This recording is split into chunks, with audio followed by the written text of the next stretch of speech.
માથે મળે એના માટેની શરૂઆત ગણપતભાઈ વસાવાએ કરી હતી.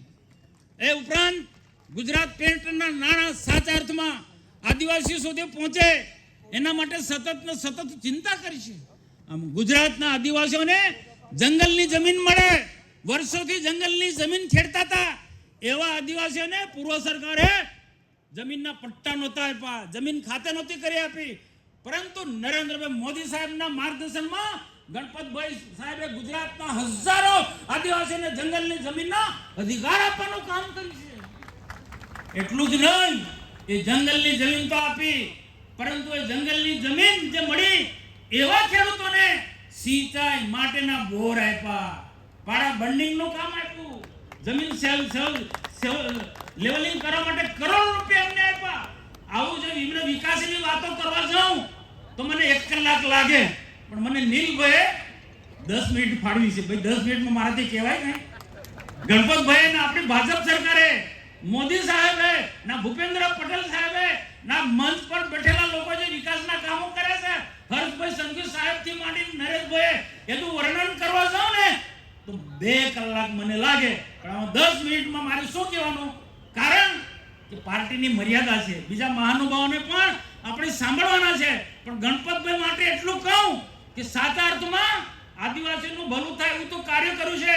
પરંતુ દેવમોગરા આદિવાસીનો આસ્થાનું કેન્દ્ર ફક્ત ગુજરાત નહીં, મહારાષ્ટ્ર, રાજસ્થાન, મધ્યપ્રદેશ આવા હજારો આદિવાસીના આસ્થાનું કેન્દ્ર દેવમોગરા માતાના એના વ્યવસ્થિત રીતના પ્લાનિંગ માટે, રોડ રસ્તા માટે, વ્યવસ્થિત દુકાનો માટે એને ટ્રાઇબલ વિભાગમાંથી 20 કરોડ રૂપિયા એમના સમયમાં ફેરવ્યા. 20 કરોડ આ જેવી તેવી રકમ નથી. વર્તમાનની અંદર તાજેતરના પણ કેટલાક ત્યાંના ટ્રસ્ટીઓ અને એમના ભક્તોના સૂચનોથી હું જોડે હતો. અમે દર્શન કરવા ગયા માતાજીના, ત્યારે ગણપતભાઈ કીધું ચિંતા ના કરો, આ વખતના બજેટમાં પણ પૂરતા પૈસા ફાળવીશ. અને નરેશભાઈ ને હર્ષસંઘવી માટે કહેવું પડે કે જ્યારે ટ્રાઇબલના બજેટની ચિંતા કરી કે આપણે 2 ધડક કહી દો, આદિવાસીને જે પણ હેડીની અંદર પૈસા આપવા હોય તો આપો. આ બધાના લોકોના પ્રયત્નોથી એ મોગરા માતાને આ વર્ષે પણ 20 કરોડ આપ્યા છે. આ લલવાઓને કહેજો કે હિસાબ માંગે છે સરકાર પાસે. એવા લોકોને કહેવાનું આ દેવ મોગરા માતાજી આદિવાસીની કુળદેવી છે. હજારો નહીં, લાખો આદિવાસીના આસ્થાનું કેન્દ્ર છે. એના માટે મોદી સાહેબ આવ્યા, એની ટીકા ટિપ્પણી કરે. અલા હરામીઓ, તમને શરમ આવી જોઈએ. શરમ. પ્રશંસા તો નહીં કરો, પણ ખોટું શું કામ બોલો છો? આવા ગણપતભાઈ વસાવા અને આપણી ભારતીય જનતા પાર્ટીની સરકારે એક ભગીરથ કાર્ય કર્યું છે, એક ઐતિહાસિક કાર્ય કર્યું છે. એ કોઈને ખબર છે? ભાઈ આપણે ભૂલી જઈએ છીએ. 1956 થી ખોટા આદિવાસીઓ જે આદિવાસી નહોતા એ ખોટા પ્રમાણપત્ર લઈને આદિવાસીના હકના અધિકાર નોકરીમાં છીનવી લેતા હતા. ગુજરાતના ટ્રાઇબલ સંગઠનો અમે બધાએ રજૂઆત કરી. ગણપતભાઈને ગાંધીનગરમાં આંદોલન ચાલતું હતું, મોટું સ્વરૂપ ધારણ કરી શકી સ્થિતિ. ગણપતભાઈની મેં વાત કરી, અમારી ટીમ ગઈ, ગણપતભાઈની વાત કરી. ગણપતભાઈ વિજયભાઈ રૂપાણીનું ધ્યાન દોર્યું અને એ વખતના આપણે વિજયભાઈ રૂપાણી સાહેબને નમન કરીએ.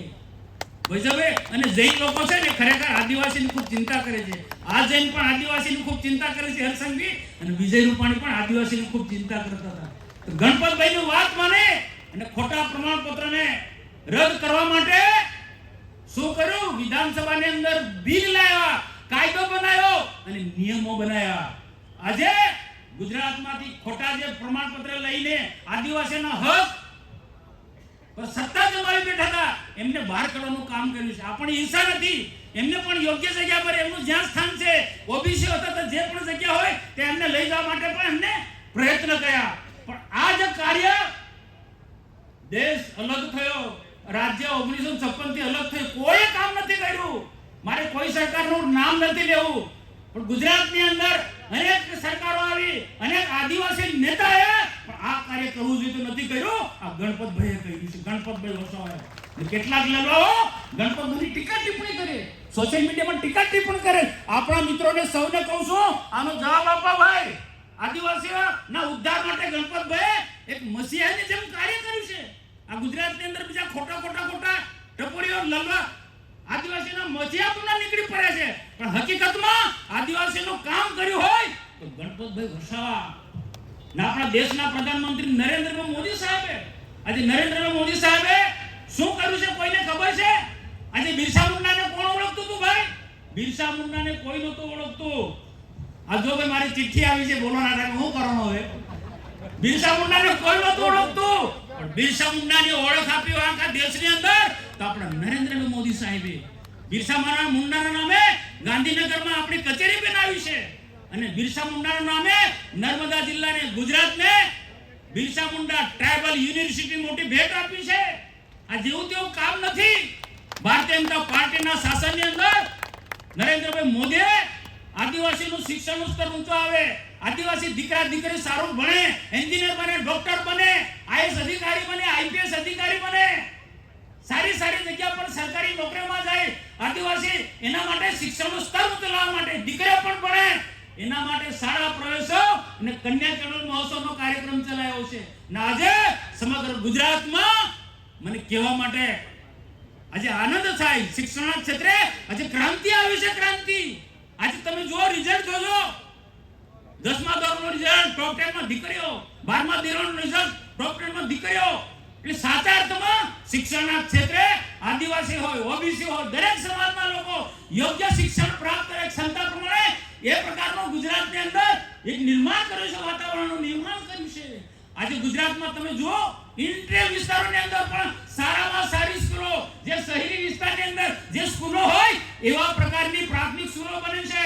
ને પેલો ધારાસભ્ય ડફોડેને ખબર નથી, એને જોવું જોઈએ કે ભાઈ આ સ્કૂલો તમે જો આ શિક્ષકોની ઘટ છે માને છે, ઓરડાની ઘટ છે માનીએ છે, સમયની સાથે બદલી થાય પણ સતત એને દેખાતું જ નથી. આટલી સુંદર પ્રાથમિક શાળાઓ બની છે, હાઈસ્કૂલો બની, ઇન્ટરેસ્ટ ગામોની અંદર ડુરકામાં જો, માલસાગરમાં, ફુલસરમાં જો, ઊંડાના વિસ્તારની અંદર હાઈસ્કૂલો 12મા ધોરણ સુધી, આદર્શ નિવાસી શાળાઓ, એકલવ્ય મોડલ સ્કૂલો આ ભારતીય જનતા પાર્ટીના શાસનની અંદર. અને ગણપતભાઈએ બીજું મોટું કામ કર્યું છે, મિલિટરી સ્કૂલ લાયા છે અહીંયા વાડીમાં. મિલિટરી સ્કૂલ આ જેવું તેવું કામ નથી, આ ભારતીય જનતા પાર્ટીના શાસન. ડેડિયાપાડામાં કોલેજ, સાગબારામાં કોલેજ, કૃષિ ઇજનેરી કોલેજ ડેડિયાપાડામાં. ને બીજું તમને ખબર છે આપણા ભૂપેન્દ્રભાઈ પટેલ ને નરેન્દ્રભાઈ મોદી સરકાર ને અહીંયા બેઠેલા જે મહાબનો પ્રયત્નોથી ડેડિયાપાડામાં કૃષિ ઇજનેરી કોલેજની સાથે સાથે અદ્યતન પ્રકારની લાઇબ્રેરી બની છે, જે ગુજરાતમાં ક્યાંય ન હોય એવી લાઇબ્રેરી અહીંયા ડેડિયાપાડામાં આપણને ભેટ મળી છે. ટ્રાઇબલ યુનિવર્સિટી તો આપણને મળી છે, પરંતુ નર્મદા જિલ્લાને આદિવાસી વિસ્તારને ઇજનેરી કોલેજ મળી છે ભાજપ શાસનની અંદર, મેડિકલ કોલેજ આપણને મળી છે. આમ શૈક્ષણિક ક્ષેત્રે આપણે એટલું બધું કામ કર્યું છે અને કેટલાક આંધળાઓને, આ ધ્રુજરાષ્ટ્રોને એ દેખાતું નથી કે ભાજપ સરકારની અંદર કેટલા બધા વિકાસના કામો થયા છે. તો અહીંયા મારે જો જાદુ કહેવાની ઈચ્છા હતી પણ અહીંયા પ્રેમ પત્ર આવી ગયો છે, સમય ઓછો છે એટલે ટૂંકાવો. એટલે આવનારા સમયમાં બીજું ફરી વખત વાત કરીશ, પણ મારે આટલું ટૂંકમાં તો કેવું પડે. આ મહાનુભાવ પછી એમના 5 મિનિટ હું લઈ લઉં છું. આ મહાનુભાવને છે ને 5 મિનિટ હું લઈ લઉં છું. પણ આપણે લોકોએ પણ જાગૃત થવું જોઈએ.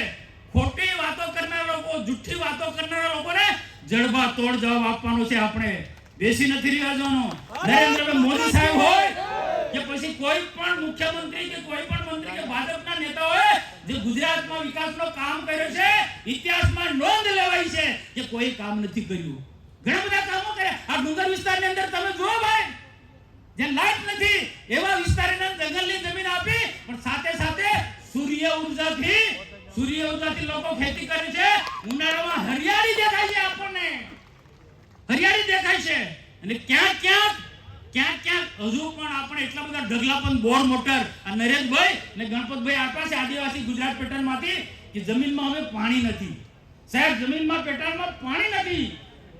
આજે ઉનાળામાં બોર સુકાઈ જાય છે. એના માટે મેં છેલ્લા રાજ્ય સરકારમાંથી માંગણી કરું છું. મને આશ્વાસન આપ્યું છે મંચ પરના મહાનુભાવે, ને તમે સોશિયલ મીડિયામાં જોયો છો. આ લલવાને ખબર નથી કે ગંગાપુર ડેમની માંગણી હમણાં નથી કરતો, 15 રેકર પર બોલે છે. 15 વર્ષથી માંગણી કરું છું. ના ગંગાપુર ડેમ બન્યાથી હર્ષભાઈ સાહેબ, ગણપતભાઈ, નરેશભાઈ, આ બોર તમે ખૂબ આપો છો પણ જમીનમાં પાણી નથી. પણ આ ગંગાપુર ડેમ બન્યાથી પાણીના સ્તર ઊંચા આવશે. સિંચાઈ તો લાભ મળશે પણ પીવાના પાણીના પ્રશ્ન પણ સોલ્વ થવાના છે. આપણે ઘણું બધું આપ્યું છે. ગુજરાત પેટ્રોલમાં બોર આપ્યા છે, મોટર આપ્યું છે, જમીન લેવલથી માંડીને ઘણી બધી સુવિધા આપી છે. તો આ ગંગાપુર ડેમ એક સિંચાઈની સુવિધા મળી જાય તો આ વિસ્તારની અંદર કાયાપલટ થઈ જાય. અને ખેતી ઉદ્યોગની સાથે સાથે બારે માસ પાણી મળે, ઘાસચારો હોય તો પશુપાલનનો ધંધો પણ ડેવલપ થાય. ડેરી ઉદ્યોગમાં પણ ખૂબ મોટા વિસ્તારને ફાયદો થાય. તો આ ગંગાપુર ડેમ માટે અમારી માંગણી છે. પરંતુ રાજ્ય સરકાર અને ભારત સરકાર ના બધા લોકો ખૂબ કામ કરે છે છતાં પણ પેલો ટીકા ટિપ્પણી કરે. આંધળાને દેખાતું નથી, ધ્રુષ્ટાસના કોઈ દેખાતું નતું. અરે અને તે બે ખરું પણ કેટલી ટીકા ટિપ્પણી કરે છે. અને દાહોદમાં સંમેલનમાં જાય તો શું કરે છે, બારડોલીમાં સંમેલનમાં જાય તો શું કરે છે, છોટાઉદેપુરમાં જાય તો શું કરે કે મારાથી ભાજપ વાળા ડરી ગયા છે. અલા લલવા, તારાથી કોઈ ડરે નહીં. પણ એના જે ગુના છે અહીંયાથી કેમ તડી પાડશે તમને બધાને ખ્યાલ હોવો જોઈએ. ને તમને ખ્યાલ છે પણ લોકોને કેવું જોઈએ. 19 જેટલા ગુના છે દેશ અને ગુજરાતની અંદર. ભાજપ શાસનમાં કાયદોની વ્યવસ્થા મજબૂત છે. મનસુખ વસાવા ગુનો કરે ને તો હરસંઘી મને પણ ના છોડે. કાયદો છે ભાઈ, કાયદો છે. એક ધારાસભ્ય બની, એક આગેવાન થઈ અને કાયદા હાથમાં લેવાના પ્રયત્ન કરે. 19 જેટલા ગુના છે. કેટલાક ફોરેસ્ટ અધિકારીને ઘરમાં બોલાવી ને ગેંદીને માર્યા છે. કેટલાક પોલીસ અધિકારીને માર્યા છે. જીબીના લોકોને માર્યા છે. કેટલાક સામાજિક કાર્યકરોને માર્યા છે. અને છેલ્લો ગુનો હમણાં સંજયભાઈ વસાવા, તાલુકા પંચાયતના પ્રમુખ, એટીવીટીની મીટિંગ હતી, વાદ વિવાદ થયો. વિવાદમાં ચર્ચા કરો, તમારે જે પણ હોય વાત કહેવી જોઈએ. પણ એને શું કરવા સમજો બધા ભાઈઓ બહેનો ને અન્ય લોકોને પણ કહો. આ સંજયભાઈ સામો જવાબ આપ્યો તો એને મોબાઈલ છૂટો માંગ્યો. હરસંઘ સાહેબ એને મોબાઈલ છૂટો માંગ્યો ચૈતરભાઈ વસાવાએ. અને તેથી સંતોષ ના થયો તો પાણી પીવાનો કાચનો ગ્લાસ હતો તે ગાજ છૂટો બોલ્યો. આ તો સારું કે માથું આમ કરી દીધું. બાકી શું દશા હતા સંજયભાઈની? તો સ્વાભાવિક છે કે સંજયભાઈ ને આપણા મોતીભાઈ બધા ત્યાં કાગના સાક્ષી હતા. મોતીભાઈ, શંકરભાઈ બધા લોકોએ કીધું ભાઈ સંજયભાઈ ફરિયાદ આપી દો. ને સંજયભાઈ ફરિયાદ આપી ને એ ફરિયાદના કારણે પોલીસ કાર્યવાહી કરે. ભાઈ કોઈ ફરિયાદ આપે તો પોલીસની ફરજ છે એની ફરિયાદ નોંધાવે. પોલીસે ફરિયાદ નોંધ્યા. 19 જેટલા ગુના છે ને 19 જેટલા ગુનાના કારણે આજે એને તડીપાર થવું પડ્યું, જેલમાં જવું પડ્યું. ને જેલમાં જાય તો જેલમાં જે વર્ણન કરે, અલા ભાઈ જેલમાં જે જાય તે જે કેદીઓને બધાને ભોગવવું પડે એ તને પણ ભોગવવું પડે. શું કામમાં ગુના કરે અને માથે પાડે ભાજપ માથે, અમારા માથે કે અમારાથી ડરે છે કે મને જેલમાં મોકલે. આ તારાથી કોઈ ડરતું નથી ભાઈ, ને એવું કોઈ ડર પણ નથી. આ ગુજરાતમાં કાયદોની વ્યવસ્થા મજબૂત છે. કોઈની દાદાગીરી નહીં ચાલે ભાઈ. ભાજપ વાળો દાદાગીરી કરતો હોય તો આ સરકાર તેને પણ નહીં છોડે, છોડે. આજે મારે એને એમ કેવું છે, આમ આદમી પાર્ટીના નેતાઓને એમ કેવું છે, છાસ વાળા લોકોને ગેરમાર્ગે દોરો. ભ્રષ્ટાચાર જાતે કરે, તપાસ માંગે અને તોડ કરો. રે ભ્રષ્ટાચાર કરો, તપાસ માંગવાની અને તોડ કરો. સમય પર લાખો રૂપિયાના ઉઘરાણી કરી છે એવા મારી પાસે ડેટા છે. ડેટા જરૂર જડે તો તે દિવસે હું જાહેરમાં આપવા તૈયાર છું. આજે ધારાસભ્ય તરીકે લોકોને શું કહેવું જોઈએ? સારે સંસ્કારની વાતો કરવી જોઈએ. બહેનો પણ સંસ્કારની વાતો કરવી જોઈએ. પણ છોટાઉદેપુરમાં જાય, નેત્રંગમાં જાય તો શું કરે? આદિવાસીઓનું શું કે બધા આદિવાસીઓ બધી બહેનો મુઠ્ઠી વાળો, બધી બહેનો આદિવાસી બહેનો બધી મુઠ્ઠી વાળો ને શું કે આ આદિવાસીના સંસ્કાર છે ભાઈ. આ સંતોને પૂછું, આ અમમ કરે એ સંસ્કારી માણસ છે? એને લુખ્ખો કહેવાય. અગા પણ મેં કીધું આજે પણ કહું છું, એ લુખ્ખો કહેવાય. ધારાસભ્યના સભ્યભાઈ, અરે યુવાનોને યોગ્ય દિશા આપ. જે અમારા હરસંઘ સાહેબ યુવાનને યોગ્ય દિશા આપે છે. પ્રશાંતભાઈ યુવાનોની યોગ્ય દિશા આપે છે. નરેશભાઈ અને ગણપતભાઈ વિકાસના કામો કરે છે. આદિવાસીના સાચા અર્થમાં આદિવાસીના વિકાસના માર્ગે લઈ જવાની વાત કરે. એવી વાત કરે ભાઈ. તો આવા લોકોને ઓળખવા પડે. આવનારી તાલુકા પંચાયત, જિલ્લા પંચાયતમાં સુપડા સાફ કરી નાખવાના છે. કેન્દ્રમાં ભાજપનું શાસન છે, કેન્દ્રમાં નરેન્દ્રભાઈ મોદીનું શાસન છે, ગુજરાતમાં ભૂપેન્દ્રભાઈ પટેલનું શાસન છે. અત્યાર સુધી તો ઘણા વિકાસના કામો કર્યા છે, પણ આના કરતા પણ હજુ વધારે વિકાસના કામો કરવાના છે. સરકાર કરોડો રૂપિયાની ગ્રાન્ટ આપશે, પણ નીચે તાલુકા પંચાયત ને જિલ્લા પંચાયત ને સરપંચો પણ આપણા હોવા જરૂરી છે. એટલે બધાને અપીલ કરીશું કે આપણા આવનાર તાલુકા પંચાયતના જિલ્લા પંચાયતમાં આ ખોટા પ્રચાર કરનારા, જુઠ્ઠો બોલનારા લોકોને, ગેરમાર્ગે દોરનારા યુવાનોને ગેરમાર્ગે દોરનારા લોકોની વાતમાં નહીં આવતા. અને ભારતીય જનતા પાર્ટીની સરકાર વિચારધારામાં માનનારી પાર્ટી છે, સંસ્કારી પાર્ટી છે, એની સાથે રહેવાનું ને તાલુકા પંચાયત ને જિલ્લા પંચાયતમાં પણ એમને સત્તા આપવાની છે. ને સત્તા થકી અમે સેવા કરનારા લોકો છે. આ પ્રસંગે આપણે વિનંતી કરીશું કે મારી જે અપીલ છે એ અપીલને બધા માન્ય કરજો અને લોકો સુધી આ જે વાત છે જન જન સુધી પહોંચાડજો. એ વાત સાથે મારે પૂર્ણ કરું. સૌને નમસ્કાર. ભારત માતા કે જય હિન્દ. ભારત માતા કી જય. આપણા સાંસદ શ્રી મનસુખભાઈ વસાવાનું આપણને ખૂબ સરસ દર્શન આપ્યું. એમનો ખૂબ ખૂબ આભાર.